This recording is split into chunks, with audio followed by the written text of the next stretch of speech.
Ops, ops, ops. Papasaan ka? Ano yan? Bigla, diyan ka lang muna.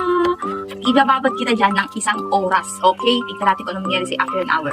Hi, nakabait ka dyan. Anong oras? 2:00. Okay, babalikan kita 3:00. Bye! Okay, 3 p.m. Dapat 2:30 lang. Kaya lang nakatulog ako eh. 3:30 na. Kamusta ka naman, Beshi? Ay, kamusta ka dyan? Anong oras na? Oh, shucks. Anong oras na? Nakatulog ako, loves. The time is 3:30.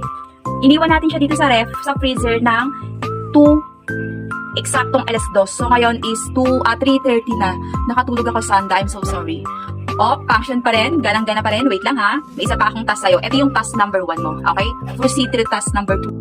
Ops, diretso na tayo dito. Ito na yung task number 2 natin for you, Sanda. Ilulublog kita dyan. Okay?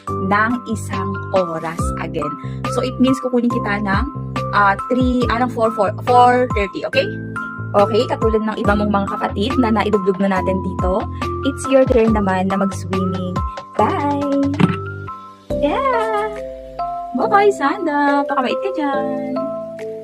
Alarm lang ako para hindi ako malate. Eksaktong 4:30 na. Okay, kamusta ka dyan? Kunin na natin siya. Uy! Let me check kung gumagana pa si Sanda natin. Actually, lahat na ng Sanda natin na idublog na natin dito. Okay, mga loves, anong oras na? 4:30, hindi ako na late dahil nag-alarm ako. Okay, ayan guys. Function gumagana. Ayan ha, ayan mga bossing. Okay guys, ayan ang Sanda natin. 1 oras at kalahati sa freezer. At 1 oras dito sa ating tubig. Dilublog natin dyan sa water jug natin. Ayan, gumagana, buhay na buhay.